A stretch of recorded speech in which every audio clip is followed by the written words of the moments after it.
नमो तस् भगवतो अरहतो सम्मा सम्बुद्दस्स। बौद्ध भारत में आप सभी का बहुत बहुत स्वागत है। सभी धम्म बंधुओं को सप्रेम जय भीम, नमो बुद्धाय। जातक अट्टकथा प्रथम भाग। इसमें 6वां जातक है देव धम्म जातक।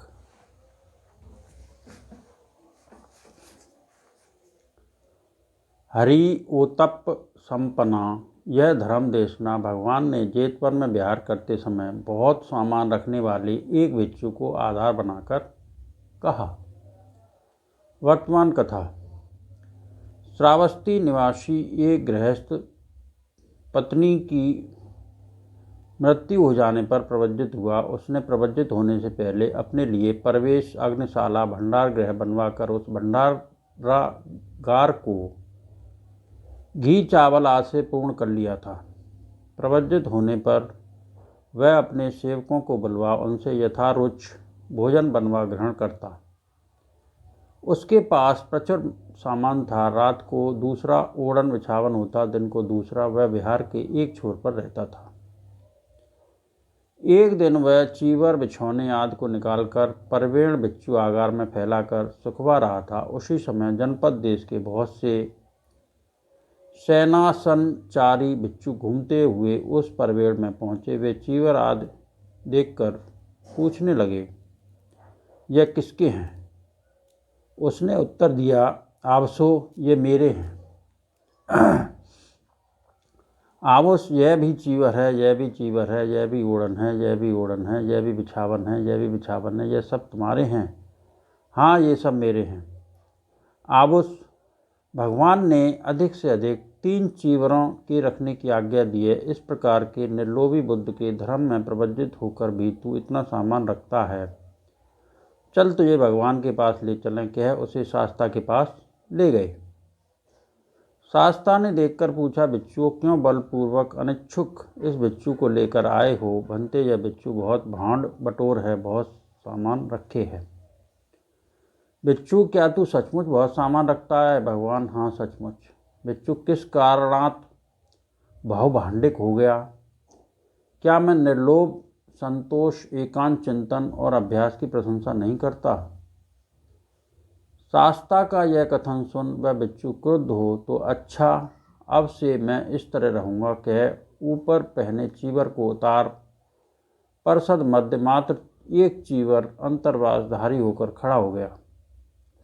तब शास्ता ने उसे संभालते हुए पूछा, भिक्षु, क्या तूने जल राक्षस के जन्म में 12 वर्ष लज्जा और निंदा से भयभीत रह नहीं बिताया?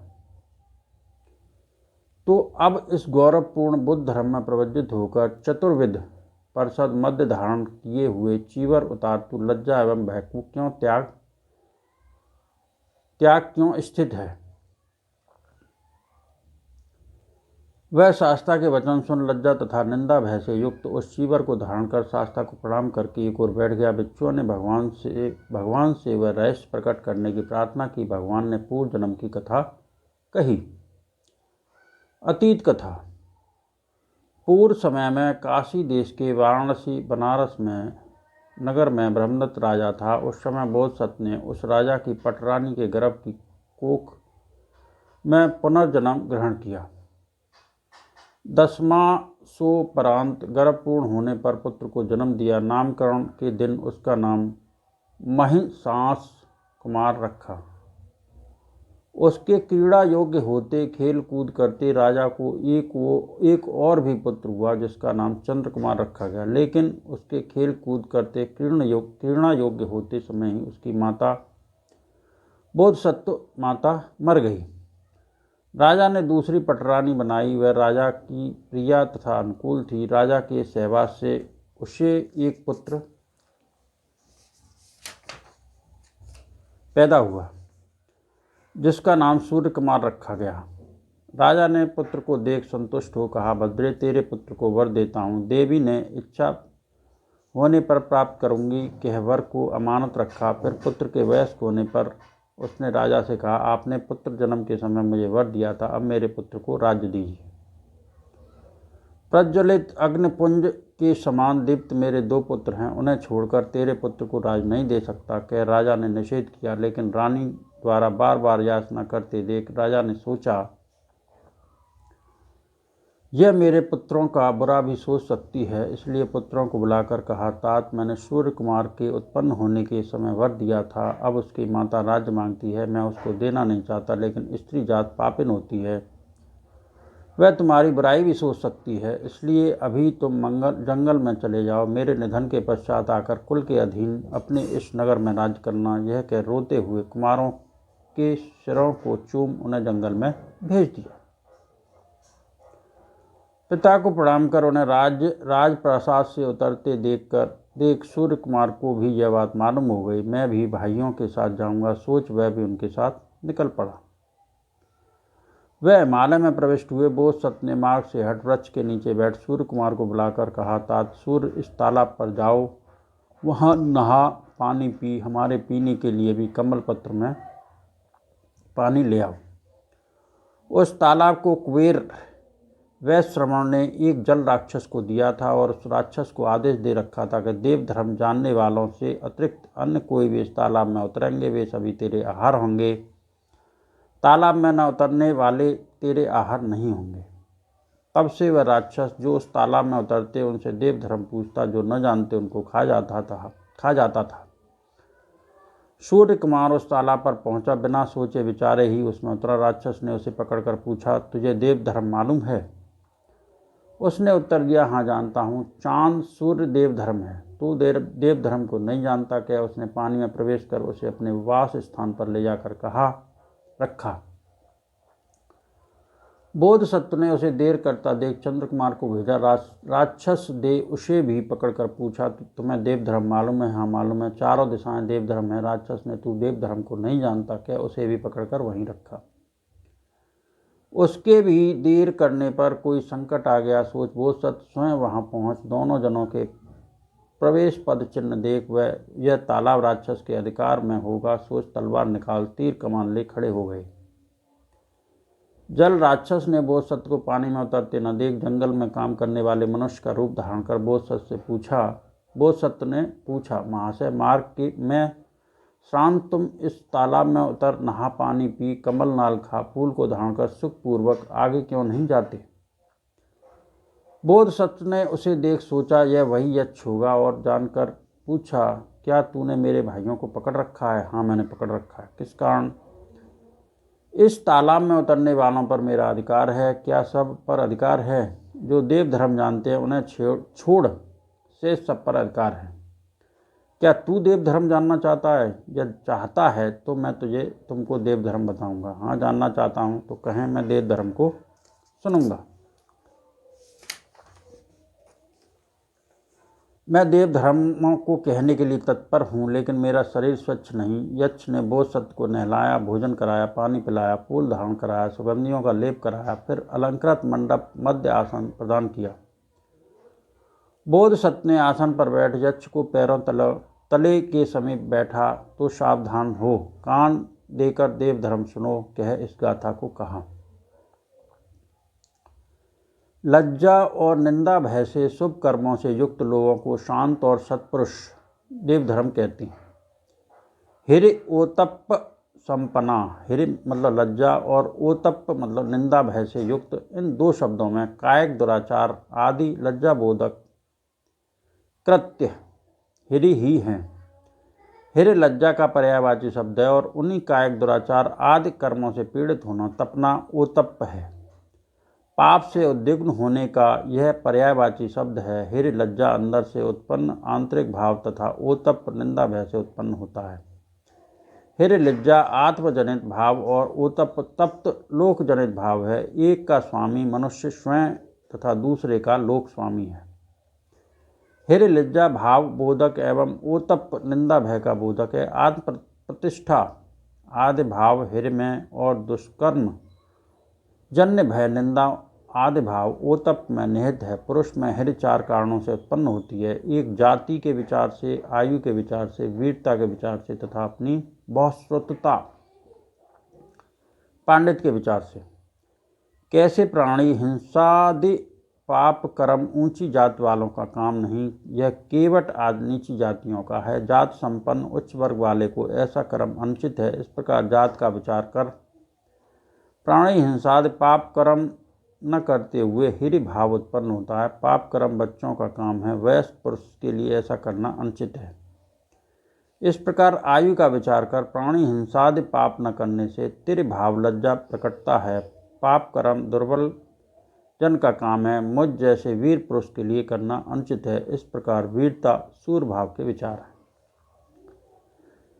विचार से प्राणी हिंसा आदि पाप कर्म न करने के कारण और पाप कर्म करना अंधे मूर्खों के लिए पंडितों का काम नहीं।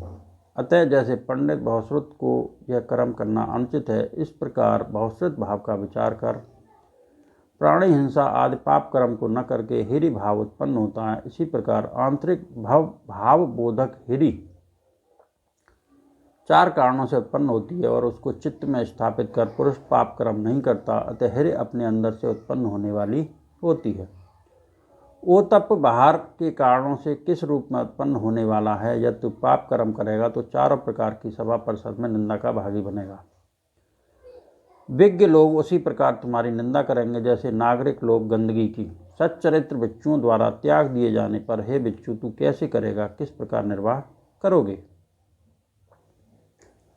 इस भावना से बाह्य कारण जनित निंदा भय वश ओतप पुरुष पाप कर्म नहीं करता। इस प्रकार ओतप बाह्य कारणों से उत्पन्न होने वाला है। हिरे लज्जा का स्वामी कैसे व्यक्ति स्वयं है। जब एक कुलपुत्र अपने को अधिपति प्रधान ज्येष्ठ मानकर सोचता है, मुझ जैसा श्रद्धा से प्रवज्जित बहुश्रुत दुतंग आरण्यक पिंडपातिक और पांशकुलिक अवधूतों के 3 नियम युक्त को पाप कर्म करना अनुचित है, पाप कर्म नहीं करता। इस प्रकार हिर का स्वामी पुरुष स्वयं है, इसलिए भगवान ने कहा वह स्वयं को ही स्वामी मान अकुशल छोड़ता है, कुशल अच्छे कर्म का अभ्यास करता है, सदोष को छोड़ता है, निर्दोष कर्म का अभ्यास करता है, अपने आप को पवित्र बनाए रखता है। अंगुत्तर निकाय टिक निपात से लिया गया है। ओतप का स्वामी लोक कैसे है। यहाँ एक कुलपुत्र लोक का स्वामी हो, अधिपत ज्येष्ठमान पाप कर्म नहीं करता कहा है। यह लोक समूह महान है। जिस लोक समूह में विद्यमान दिव्य चक्षु श्रमण ब्राह्मण हैं, जो दूसरों के चित्त की बात को जान लेने वाले हैं, वे अपने दूर से भी देख लेते हैं और पास होने पर भी अपने चित्त से दूसरों के चित्त को जान लेते हैं। वे मुझे इस प्रकार जान लेंगे और कहेंगे, वो श्रद्धापूर्वक घर से बेघर प्रवज्जित हुए इस कुलपुत्र को देखो, जो पाप बुरे कर्मों से युक्त हो विहरता है। विद्यमान दिव्य चक्षु वाले ऐसे देवता भी हैं जो दूसरों के चित्त की बात जान लेने वाले हैं। वे तो दूर से भी देख लेते हैं और पास होने पर भी दिखाई नहीं देते, और वे अपने चित्त से दूसरों के चित्त को जान लेते हैं। वे मुझे जान लेंगे और कहेंगे, भो श्रद्धापूर्वक घर से बेघर प्रवज्जित हुए इस कुलपुत्र को देखते हो, पाप बुरे कर्मों से युक्त हो विचरता है। इस प्रकार वह लोक को ही स्वामी आधिपत्य मान अकुशल बुरे कर्म को छोड़ता है और कुशल का अभ्यास करता है। सदोष को छोड़ निर्दोष कर्म का अभ्यास करके स्वयं को पवित्र बनाए रखता है। इस प्रकार ओतप का स्वामी लोक है। हिरे में लज्जा का भाव रखता है, ओतप में निंदा भय, अतः लज्जा का बोध कराने वाले भाव से युक्त हिर है। भय अर्थात नरक भय इस भाव से युक्त है। ओतप ये दोनों हिर और ओतप ही पाप के त्याग में कारण होते हैं। जैसे पाखाना पेशाब करता हुआ कोई कुलपुत्र लज्जा योग्य किसी को देख लज्जा करने लगे, लज्जित हो उठे, इसी प्रकार अपने आप में लज्जा का भाव उत्पन्न होने पर व्यक्ति पाप कर्म नहीं करता। कोई नरकगामी होने के भय से डरकर पाप कर्म नहीं करता।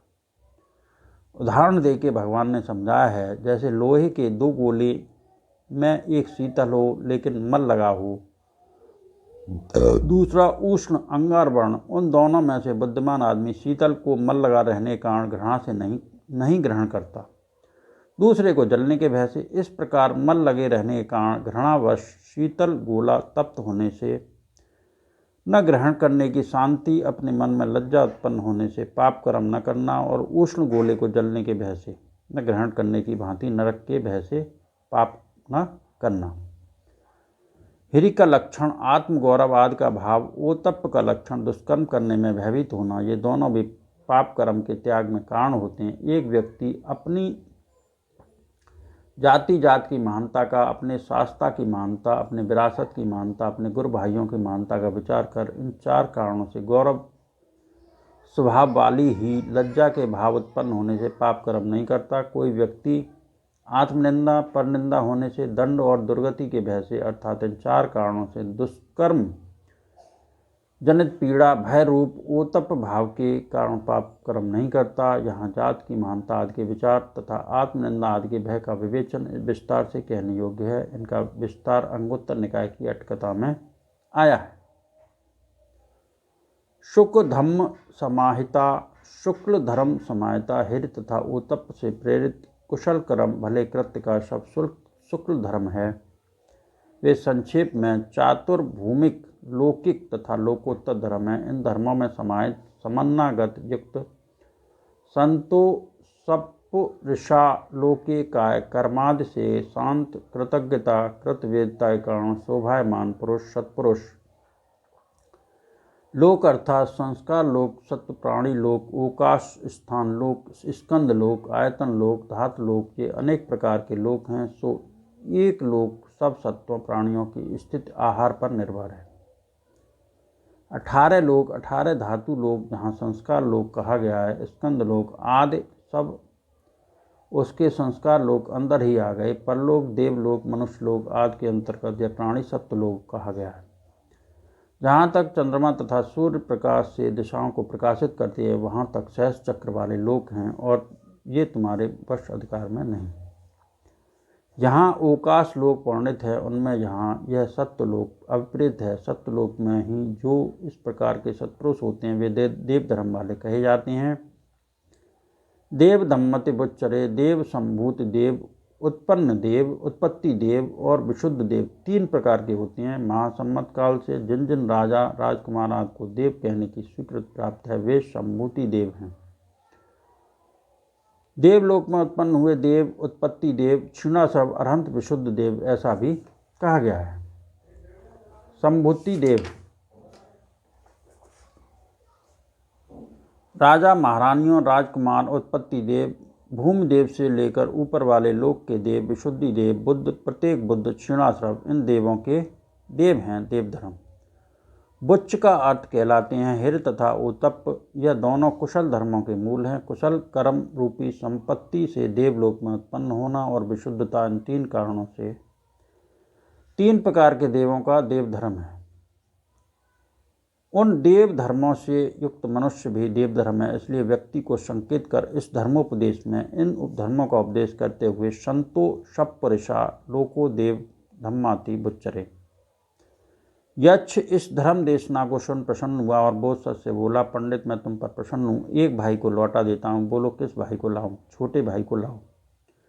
पंडित तू देव धर्मों को केवल जानता है, उनके अनुसार आचरण नहीं करता। कैसे, किस कारण से? क्योंकि तू ज्येष्ठ भाई को छोड़ छोटे भाई को मंगवाकर ज्येष्ठ का गौरव नहीं रख रहा है। यक्ष मैं देव धर्मों को जानता हूँ और उनके अनुसार आचरण करता हूँ। इसी भाई के कारण हमने इस वन में प्रवेश किया। इसी के कारण हमारे माता पिता से इनकी माँ ने राज्य मांगा।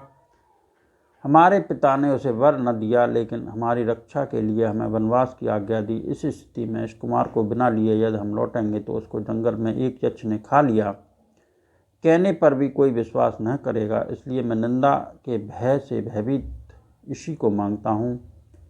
साधु साधु पंडित, तू देव धर्मों को जानता है और उनके अनुसार आचरण भी करता है। प्रसन्नचित यक्ष ने बोधसत को साधुवाद दे दोनों भाइयों को लाकर दे दिए। उसके पश्चात बोधसत ने सौम्य अपने पूर्वकृत पाप कर्म के कारण तुम दूसरों को रक्त मांस खाने वाले यक्ष की योनि में उत्पन्न हुए, अब फिर भी पाप कर्म ही करते हो। यह पाप कर्म नरकाश से मुक्त न होने देगा। इसलिए अब से तुम पाप कर्म को छोड़ पुण्य कौशल कर्म कर।